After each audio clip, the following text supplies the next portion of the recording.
சந்திரபுத்தி ஆரண்யகாண்டம் 18வது சர்க்கம். சூர்பனகையின் கர்வபங்கம். தாம் தூதுர்பணகாம் தாமக்காம் ஆம் ஆபாசாபாபாசபவாசிதாம் விஸ்வச்சதாஸ்லக்ஷ்மியாய பாஷா விஸ்வபூர்வமா தாஹிப்ரமே. மந்த்ரா மதியா வென்ற சாரணியத்தை போல சிவந்த கண்களை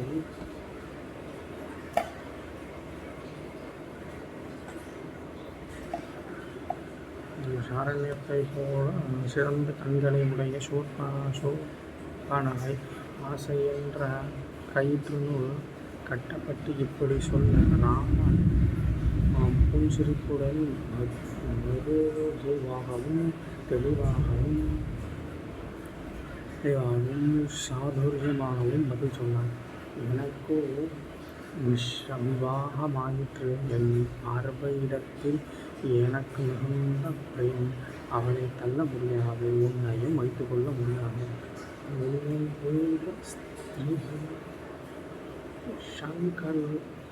சக்கலத்திகளின் உபத்திரவத்தை பொறுக்க மாட்டாள். இதோ இருக்கும் என் தம்பியோ நன்னடத்தை உள்ளவன், வெகு அழகானவன். அவன் மனைவியை தன்னிடம் அழைத்துவிடவில்லை. மகாவீரன், வெகு காலமாக பாரியின் சுகத்தை அறியாதவன். ஆயை அவளுக்கு அவசியம். யௌவனன் புருஷன், ரூபத்திற்கு தகுந்த நாயகன். இவனை புருஷனாக அடைந்தால் மேருமலையில் சூரிய பிரகாசத்தை போல போட்டியில்லாமல் வாழலாம் என்றார். இப்படி தன்னிடம் ஆசை கொண்டு வந்தவளை திடீரென்று மறுப்பதால் வருத்தப்படுவதாரென்று இறங்கி பரிகாச வார்த்தைகளை சொல்ல விளைகிறார். ஆசையில் பிசாசு பிடித்த அந்த ராட்சசி அந்த வேடிக்கையை அறியாமல் உண்மையென்று நம்பி லக்ஷ்மியிடம் போய், உன் ரூபத்திற்கு அழகிற்கு மிகுந்த ஆர்வம் நான் சுகமாக இருக்க தந்த காரண்யத்தில் எல்லா விதத்திலும் சஞ்சரிப்போம் என்றான். லக்ஷ்மணன் பேச்சு திறமையில் சாமானியாக புன்சிரிப்போடு அந்த சூர்பனகையை பார்த்து சற்று யோசித்துப்பார். நான் என் அண்ணனுக்கு அடிமை. உனது பதவியில் இருக்கும் அடிமைக்கு அடிமையாகிருக்க தகுந்தவளா? நாம் அவருக்கு ஊழியம் செய்வது போல நீயும்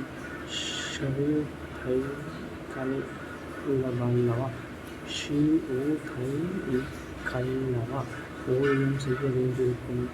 சகல பாக்கியங்களும் நிறைந்த ராவனுக்கு பார்வையாலும் உன் எண்ணங்களாலும் நிறைவேறும். ஆகையால் அவருக்கு இளைய மனைவியாகிய சுகுமாய் வாழ். சீதையிருக்கும் பொழுது என்னை எப்படி அங்கீகரிப்பார் என்றிருந்தால், அந்த உத்தமமான ரூபத்தை பார்த்த பிறகு கேவலம் ஒரு மனுஷ ஸ்திரியை கண்டெடுத்து பார்க்க எந்த புத்திசாலிக்காக தோன்றுமா? சீதையை துஷ்டை வயது ஒட்டியவள்.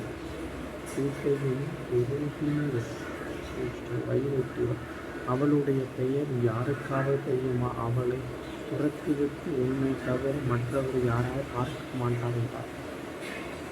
அதை பரிகாசம் என்றில்லாமல் அவள் சீதையுடன் பர்ணசாலையில் உட்கார்ந்திருக்கும் மகாவீரன் போல் அவள் குருதி பிரசித்தியத்தவள், துஷ்டை, சிவரி, வழியோட்டியவள். இந்த பீடையை துளைத்து முழுகாமல் இன்னும் கட்டிக்கொண்டு அழுகிறாள். என்னை திரும்பி பார்க்காததற்கு அதே காரணம். இந்த தடையுள்ள வரையில் இந்த எண்ணம் நிறைவேறாது. உன் நெருங்கில் அவளை திட்டுவோம். அவளை தின்றுவிட்டு சக்காலத்தையும் ஒன்றிரவில் இல்லாமல் உன்னுடன் சுகமாக வசிப்பேன் என்று கொள்ளு கட்டையை போன்ற கண்களுடன் ரோகிணியை நோக்கி தூமகையோடு ஓடி வருவதைப் போல நிறைந்த மான்குட்டியை போன்ற கண்களுடைய சீதையை போவர்கள் பாய்ந்து ஓடினர். அப்படி காலபாசத்தை போல ஓடி வரும் அந்த ராட்சசியை பார்த்த மகாபலத்த ராமன் அவளை என்று அதட்டி போட்டான். லக்ஷ்மணா இதே அல்ப மனுஷாவிற்கு அடைக்கான் செய்வது சூர்பனையின் கொடிய இஷ்டபாதத்தை கண்டு சீதை பயந்தால் உயிரை விடுவர் என்று தோன்றுகிறது. அதை விகார ரூபமுள்ள துஷ்ட ராட்சசியை என்று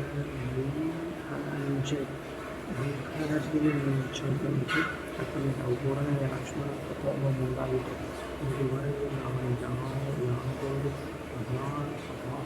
அபராதமும் செய்யவில்லை என்று ராமன் பரிகாசமாக பேசிக்கொண்டிருந்தார். இப்போது சீதையை கொள்ள வந்தவரால் கண்டிருக்கும் உத்தரவிட்டார் என்று நினைத்து கண்டிக்கும் உத்தரவிட்டார் என்று நினைத்து கத்தியை உருவி சூர்பனகையின் மூக்கையும் காலைகளையும் மறுத்தார். அவள் கோரமாக கத்தி கொண்டு வந்த வழியே காட்டப்போகிறார். இயற்கையாகவே விகார தொடர்புகளில் பார்க்க பயங்கரமானவன் பட்டம் பெருகி ஓட்ட மழை காலத்தில் மேகங்கள் கரைச்சிப்பது போல கொடூரமாக அலைந்தார். ஜனஸ்தானத்திற்கு ஓடி போய் ராட்சசர்களால் சூழப்பட்ட காத்திருக்கும் கொடியவன்களின் சுழற்று இடி விழுந்தது போல் அவனுக்கெதிரில் பூமியில் விழுந்த பயந்தாலும் மயக்கத்தாலும் மூச்சு அடைந்து ரத்தம் தரையாக பெருக ராமலக்ஷ்மண சீதையையும் வனத்திற்கு வந்திருப்பதையும் தன்னை அங்கீனை செய்வதையும் ராமனிடம் சொன்னார். சபாயம் பயமோக மூச்சித்தா லக்ஷ்மணன் நாகபலாகம் வனம் யதோபனம் சாத்மனி சோபிதோக்ஷிதா சசம்பசகம் பகீரி கரக்ஷசா. உஜவுக்கு அயோத்தியை கண்ட ஒன்றாம் ராம பட்டாபிஷேகம் செய்யும். கச்சமாமதோ லகோலம் பரதேன ததான சத்ரு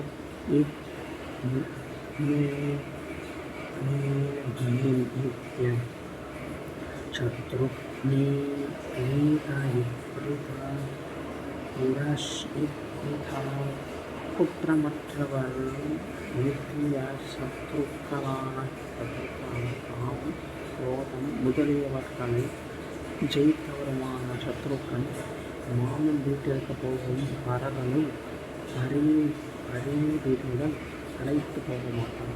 பரதன் தன் மாமனும் விதாஜித்தால் உத்தமமான குதிரைகள் ஆபரணங்கள் போர்களுடன் போஜனம் முதலிய உபகாரங்கள் அடைந்தவுடன் பரீதியுடன் ஆதரிக்கப்பட்டார்.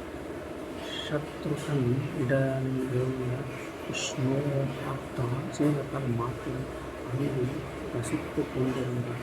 அப்படி இஷ்டமான வஸ்துக்களால் விசேஷ பிரியமடைந்த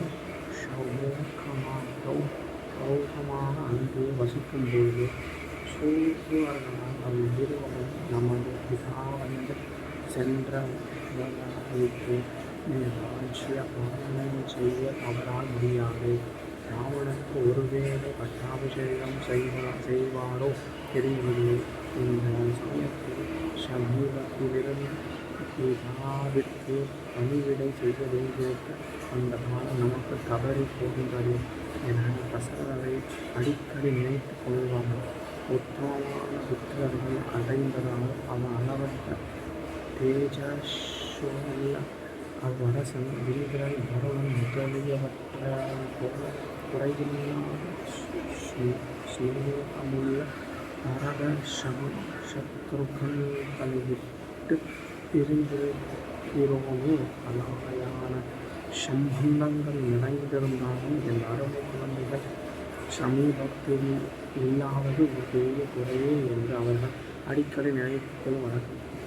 4 குமாரர்களிடமிருந்து அரசனுக்கு தன் சரீரத்திலிருந்துண்டான 4 கைகளிடமிருந்து போன பரிதி சமி ஆண்களும்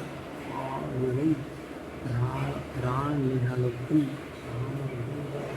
தம்முடைய எப்படியோ அப்படி அந்த 4 ராமன் உத்தம குணங்களுடன் கூடியிருக்கிறான். தசரதருக்கும் அவரிடம் அதிக பரியம்.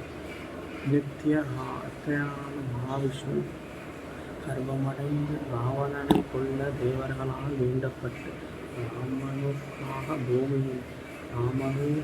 ராமனுக பூமியில் வந்தார். இந்திரனை புத்திரனாக அடைந்த அதிதியைப் போல கௌசல்யும் வெகு தேஜஸ்சுள்ள ராமனும் விளங்கினர். இம்மாதிரியான புத்திரனை அடைந்தவர்கள் கௌசல்யை தவிர பூமி வேறு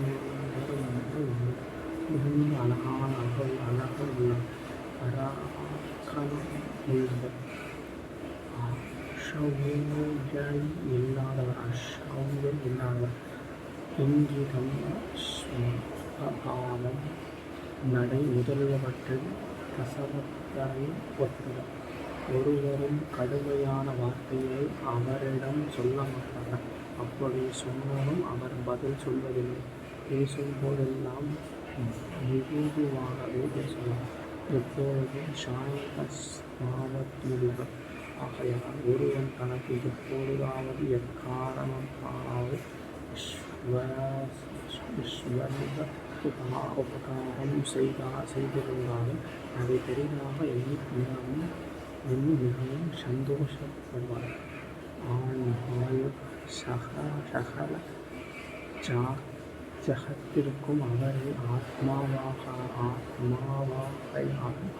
மனதை வசப்படுத்தினதாலும் பிறர் தனக்கு எண்ண முடியாத அபகாரங்களை செய்தாலும் அவைகளை நினைப்பதே இல்லை. ஒவ்வொரு நாளும் அஸ்திர வித்தையை அபியசித்து மனம்போது மிகுந்த காலத்தில் அனுஷ்டானம் நல்வரவு வயது இம்மூன்றிலும் மூர்த்தி முதிர்ந்து வல்லோராயிருக்கும் பெரியோரிடம் பேசிக்கொண்டிருப்பார். அவர் எப்பொழுதும் எல்லா ஜனங்களுக்கும் எப்படி சௌமுகமாக வசிப்பார்கள் என்று யோசனையில் இன்பமாக பேசுவார். மிகவும் தாழ்ந்தவர்களிடமும் தானே முந்தி பேசுவார். அண்டினவர்களுடைய சத்ருக்களை நாசம் செய்யும் பராக்கிரமமுள்ளவர். அண்டினவர்களும் அப்படி இருக்கும் கர்வமில்லாதவர். உண்மை இல்லாத கதைகளை ஒருபோதும் சொல்வதில்லை. பெரியோர்களை கொண்டழைத்து நன்றாக புஜிப்பார். எதிர்கொண்டழைத்து நன்றாக புஜிப்பார். சகல ஜனங்களிடத்திலும் அதிக பரிதி உள்ளவர். அவர்களும் அவரிடம் அப்படியே பரிதி வைத்திருப்பார்கள். எல்லோரிடத்திலும் தயையுள்ளவர். பிறருடைய துக்கத்தை பொறுக்காதவர். கோபத்தை ஜெயித்தவர். வேகத்தின் உட்கருத்தை அறிந்தவர். கலை பூஜித்தவர். தீனார்களிடத்தில் தயையுள்ளவர். தர்மத்தை பொதுவாக விசேஷமாயும் அறிந்தவர். எல்லா பிராணிகளுக்கும் அபயங்கள் கொடுக்கிறோமென்ற விரதமுள்ளவர் கொடுக்கின்றோமென்று விரதமுள்ளவர் பிறருடைய பொருட்களை விரும்பாதவர் தன் வம்சத்தில் தகுந்த தனி ஆட்சியம் அண்டினவர்களுக்கே காப்பாற்றுவது துஷ்டர்களை சிஷிப்பது முதலிய தர்மத்தை அனுஷ்டிப்பதே பெரியதென்று அதே கீர்த்தியை வர்க்கத்தையும் புண்ணிய லோகத்தையும் கொடுக்குமென்று நினைப்பவர் யாவற்றையும் அறிந்தவனாயால் சூது சொற்கட்டான் முதலிய வீண விளையாட்டுகளில் காலத்தை கழிப்பதில்லை தர்ம விரோதமான வீண் பேச்சு ஆசையற்றவர் லௌகிக வியாபாரத்தில் வைதிக வியாபாரத்திலும் தடையில்லாமல் ருபஸ்பதியைப் போல மேலும் கஷி சொல்லக்கூடியவர் யாதி தேக யாதி இல்லாதவர் யௌவன புருஷன் எல்லோரும் புகழும் பேசி நிதிரமையுள்ளவர் எல்லோரும் புகழும் பேசும் திறமையுள்ளவர் அதிக பரீர பலமுடையவர் அத்தியாயம் செய்யும் தேக காலத்தை நன்கறிந்தவர் ஒரு தடவை பார்ப்பவன் ஒருவருடைய பலம் இவ்வளவு என்று நன்றாக அறியக்கூடியவர் தனக்கு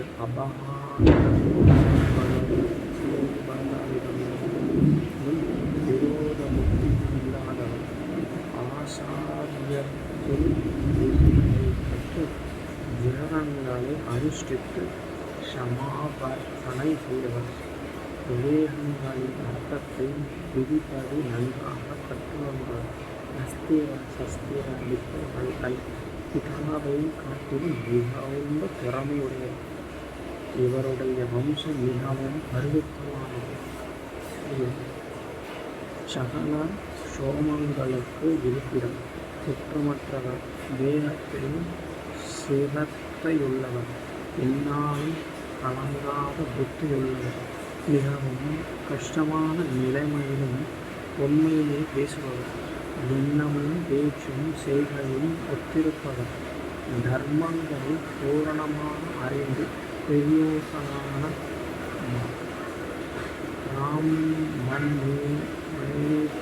மக்களால் நல்ல மார்க்கத்தில் நன்றாக பழக்கப்பட்டவர் பகலில் முன்பாகத்தில் அனுஷ்டிக்க வேண்டிய தர்மத்தை காமங்களை நன்றாக அறிந்தவர் அறிந்த விஷயங்களை ஒருபோதும் மறக்காதவர் மென்மேலும் தோற்றமுள்ள புத்தி உள்ளவர் லௌகீக காரியங்களை மிகவும் சமர்த்த வணக்கமுள்ளவர் பிறரால் அறிய முடியாத எண்ணத்தை உடையவர் ஆலோசித்த காரியம் முடியும் வரையில் பிறருக்கு தெரியாமல் மறைந்து வைக்கிறார் ஆலோசித்த காரியம் முடியும் வரையில் பிறருக்கு தெரியாமல் மறைத்து வைத்துக் கொள்வார் சிறந்த மந்திரிகளை உடையவர் அவருடைய கோபமாவது சந்தோஷமாவது வீண் போகாது நல்ல பாத்திரம் அறிந்து தானம் செய்வதற்கு நியாயமாக சம்பாதிப்பதற்கு தகுந்த காலத்தில் நன்றி அறிந்தவர் தேவகைகளிலும் ஆச்சாரியர்களிடம் மிகுந்த பக்தி உள்ளவர் அண்டினவர்களிடமிருந்து மிகுந்த பரிதியும் உள்ளவர் கலக்கமில்லாத நிச்சயம் ஞானமுள்ளவர் மூடர்களும் சேராதவர் கடுமையாக பேசாதவர் சோம்பல் இல்லாது எப்போதும் சாஸ்திர விசாரம் செய்து கொண்டிருப்பவர் சாஸ்திரங்கள் உண்மையை அறிவதில் ஜாக்கிரதையாக உள்ளவர் பிறருடைய குற்றங்களை தன் ராஜ்யத்திலும் சத்ரு ராஜ்யத்திலும் உள்ள தோஷங்களை நன்கு அறிந்தவர் வேத வேதாந்தங்களையும் சகல வித்தைகளையும் அபியசித்தவர். எல்லா விஷயங்களிலும் முடிவான கருத்தை அறிந்தவர். பார்த்தவுடன் அவரவர்களின் தாரதம்பத்தை நன்றறிந்தவர். நீதி சாஸ்திரம் மித்திரங்களையும் சாதுக்களையும் சேர்ப்பதில் அவர்களை காப்பாற்றுவதில் வெகு சாமர்த்தியமுள்ளவர். கெட்ட வார்த்தைகள் சுஷிக்கும் சமயம் அறிந்தவர். தேன் வண்டிகள் புஷ்பங்களை கசங்காமல் எப்படி ரசத்தை எடுக்குமோ அப்படி ஜனங்களுக்கு கஷ்டமில்லாமல் அவர்களிடமிருந்து தனத்தை சம்பாதித்து வகையை அறிந்தவர். தன் வரவில் பாதியாவது கால் பாகத்தையாவது முக்கால் பாகத்தையாவது செலவழிக்கலானே ஒழிய வரவிற்கு அதிகமாக செலவு செய்யக்கூடாது என்று ராஜநீதி அறிந்தது. பல வகையான சாஸ்திர ஆராய்ச்சிகளும் சம்ஸ்கிருத பிராகிருத பாஷைகளிலும் காவியம் நாடகம் முதலியவற்றிலும் மிகவும் தேர்வற்றவர். தர்மார்த்தங்களும் விரோதமில்லாத காமக்ஷோகத்தை அனுபவிப்பவர். செய்ய வேண்டிய காரியங்களில் உற்சாகுறைவில்லாதவர். இன்பமாக காலங்கழிப்பதையே பிரயோஜனமாக உடைய. சித்திர வேலையிலும் சங்கீதங்களிலும் பல வார்த்தைகளை வாசிப்பதிலும் திறமையுள்ளவர். தன் செல்வத்தை 5 வகையாக பிரிக்க வேண்டும் என்ற நீதியை அறிந்தவர். யானை குதிரை முதலியவனை ஏறி பழகுவதில் திறமையுள்ளவர். வில்வித்தையின் இரகசியத்தை அறிந்தவர்களுள் சிறந்தவர். லோகத்தில் உள்ள அதீரர்களால் பூஜிக்கப்பட்டவர். சத்ருக்களை நோக்கி தானே பயமில்லாமல் போய் சைன்யத்தின் முன்னின்று தன் பலங்களை காப்பாற்றி சத்ருக்களுடைய வியூகங்களை பிளந்து தன் சைன்யத்தை அதற்குள் செலுத்தி பகைவர்களை முறியடிப்பதில் மிகுந்த சாமர்த்தியமுள்ளவர். சைன்யங்களை பல வியூகங்களாக பிரிப்பதில் மிகவும் தேவாசுரங்களுக்கு அவரை ஒருபோதும் ஜெயிக்க முடியாது. அசுரர்களும் அவரை ஒருபோதும் ஜெயிக்க முடியாது. அசௌயை விளக்கினவர். கோபத்தை ஜெயித்தவர். கர்மம் இல்லாதவர். பிறருக்கு கிடைக்கும் லாபத்தை பற்றி பொறாமை இல்லாதவர். பிராணிகளை அவமதிக்கும் சுபாவம் இல்லாதவர். இவ்வளவு உத்தம குணங்களால் அலங்கரிக்கப்பட்ட பூமி தேவியைப் போல பொறுமை வாய்ந்த ராமன் மூவுலகத்தாருக்கும் பரியமானவர். புத்தியில் இப்புகஸ்பதியை ஒத்தவர். இப்பராக்கிரமத்தில் மகேந்திரனை போன்றவர். இம்மாதிரி ராமன் எல்லா ஜனங்களுக்கும் தன் பிதாவான் தசரனுக்கும் சந்தோஷத்தை கொடுக்கும் உத்தம குணங்களால் சூரியன் 1000 கிரகங்களுடன் விளங்குவது போல பிரகாசித்தார். ஆகையால் அண்டினவர்களை காப்பாற்றுகின்ற விரதத்தையும் வீண் போகாது பிராக்கிரமத்தையும் உடையவர். லோக பாலர்களை போன்றவரான ராகவன் தங்களை அரசனும் வேண்டுமென்று ஜனகன் ஆசை கொண்டார். லோக பாலர்களை போன்றவருமான ராகவன் தங்களுக்கு அரசனாக வேண்டுமென்று ஜனங்கள் ஆசை கொண்டார். அப்போது தசரத சக்கரவர்த்தி தன் புத்திரன் உத்தம குணங்களால் நிகரற்றவனென்று நினைத்து, வயது முதிர்ந்த தமக்கு இனி ஆக வேண்டியதென்ன? நாம் உயிரோடு இருக்கையில் ராமன் அரசனாக வேண்டியதை நமக்கு மிகுந்த பரிதியை கொடுக்கும். ஆகையால் அவனுக்கு அபிஷேகஞ்செய்து அவனை அரசனாக எப்போது ஆக்குவோம் என தமது குழந்தை ராமன் தனவான்களுக்கு மேலும் ஐஸ்வர்யம் பெருக வேண்டுமென்று விரும்பினான். செல்வம் குறைந்தவர்களிடத்திலும் மிகுந்த தயை வைத்து உதவி செய்கின்றான்.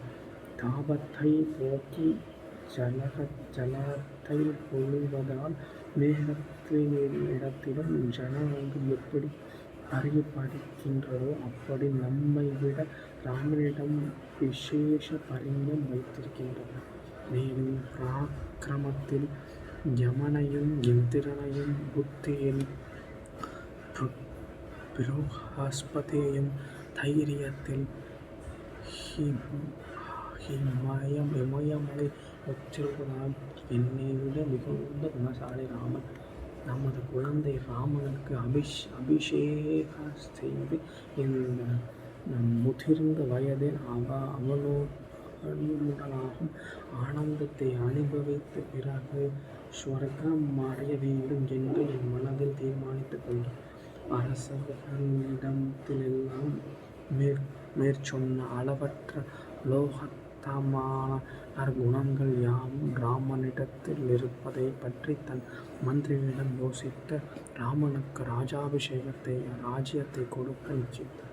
மேலும் அரசருக்கு வரும் கெடுதியை காண்பிக்கும் 3 வகையான அபசகுணங்களில் தனக்கு கிழத்தனத்தால் நேர்ந்திருக்கும் சக்தி குறைவையும் ராமனுக்கு சீக்கிரமாக அபிஷேகம் செய்ய வேண்டுமென்று காரணம் மந்திரியிடம் சொன்னார்.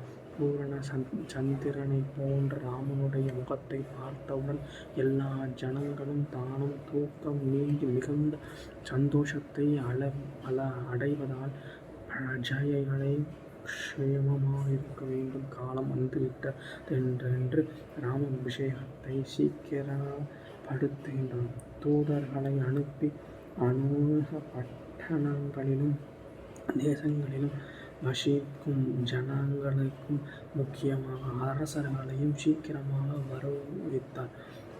ஆனன் கேசய தேசத்தரத்தனும் ஜனகரும் வெகு தூரத்திலிருந்ததால் பிறகு கேட்டு சந்தோஷமடைந்து மீண்டும் அவர்களுக்கு சமாசாரம் அனுப்பவில்லை.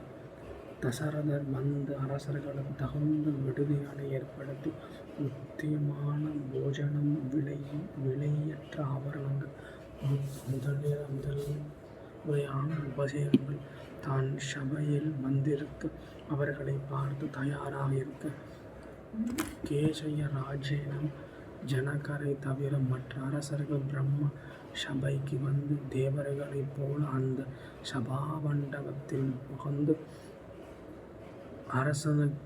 அரசனுக்கெதிரில் வணக்கத்துடன் தகுந்த ஆசனங்களில் உட்கார்ந்தார். அப்போது அவரால் வெகுமதிக்கப்பட்ட நகரவாசிகள் அவர் என்ன சொல்லப் போகின்றார் என்று அவருடைய வார்த்தையை கேட்பதில் மிகுந்த ஆர்வத்துடன் சமீபத்தில் நெருங்கி உட்கார்ந்தனர். தேவர்களால் சூழப்பட்ட மகா பராக்கிரமமுள்ள தேவேந்திரனைப் போல அவர்களுக்கு நடுவில் தசரதர் பிரகாசித்தார்.